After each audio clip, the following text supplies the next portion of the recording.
भारत दुनिया का चौथा सबसे बड़ा शेयर मार्केट, हांगकांग को पछाड़ बना चौथा सबसे बड़ा शेयर मार्केट।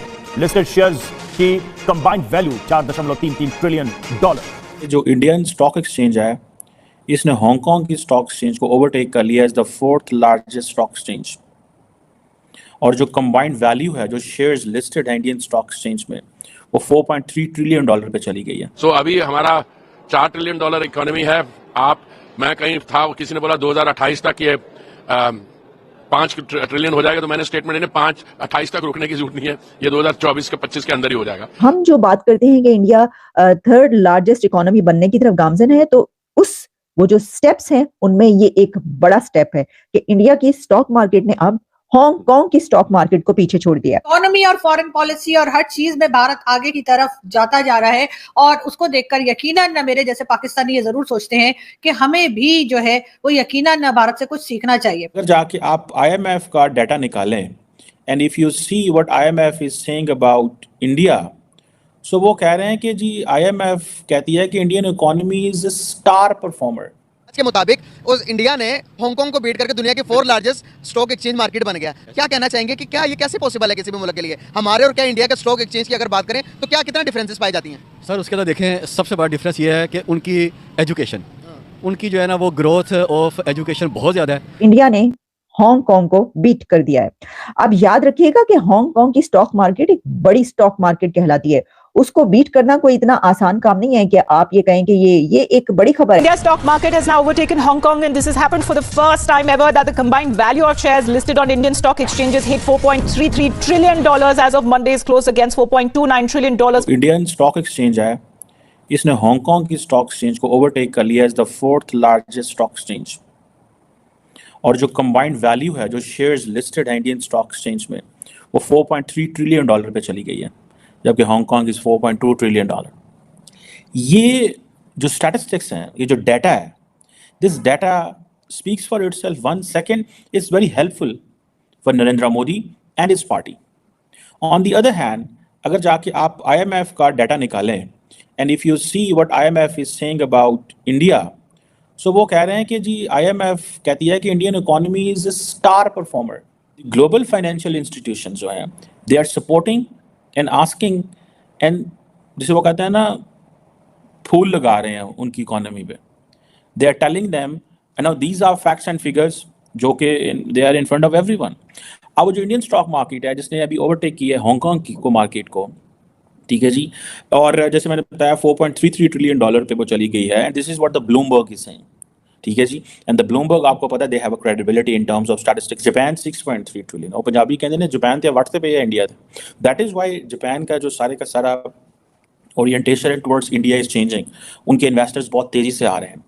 ये एडवांटेज इंडिया को हुआ है कि जब पाकिस्तान के पास सिर्फ एक फॉरेन इन्वेस्टर था, China, India got multiple foreign investors.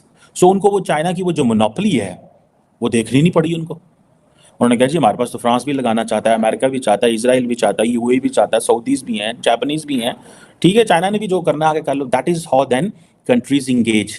अब इंडिया की जो स्टॉक मार्केट कैपिटलाइजेशन है, इसने 4 ट्रिलियन क्रॉस किया, ये 5 दिसंबर को हुआ, ठीक है जी। और ये जारी बात है पिछले 3-4 सालों में they perform so much and continuity थी।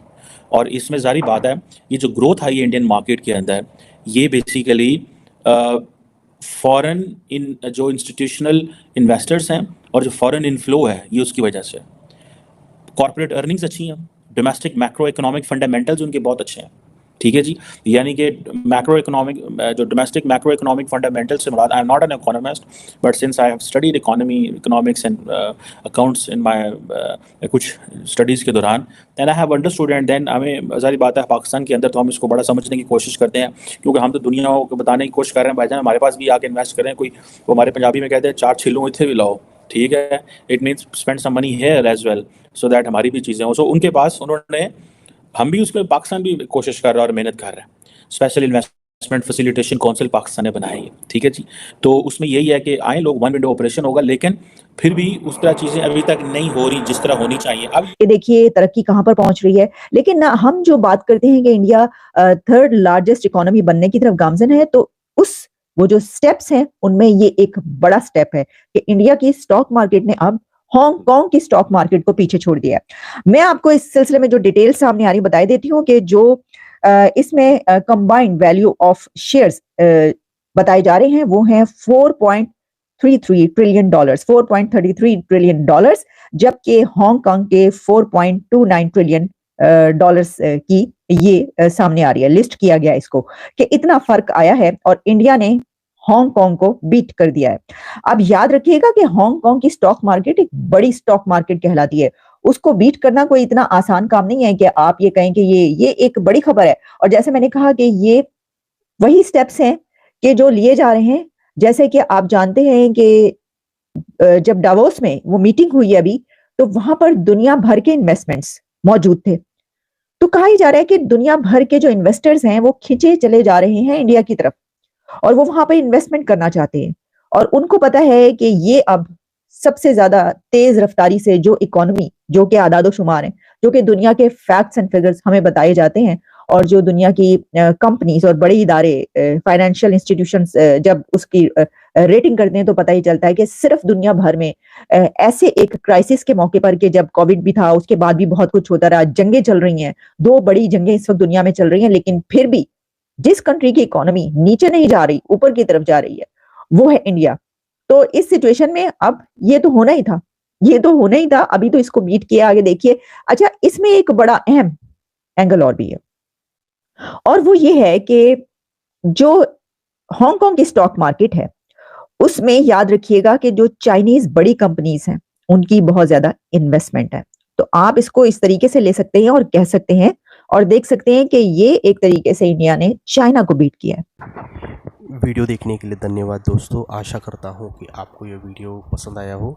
अगर आपको ये वीडियो पसंद आया हो तो प्लीज़ इसे लाइक, शेयर और सब्सक्राइब कर दीजिए। वंदे मातरम। जय हिंद।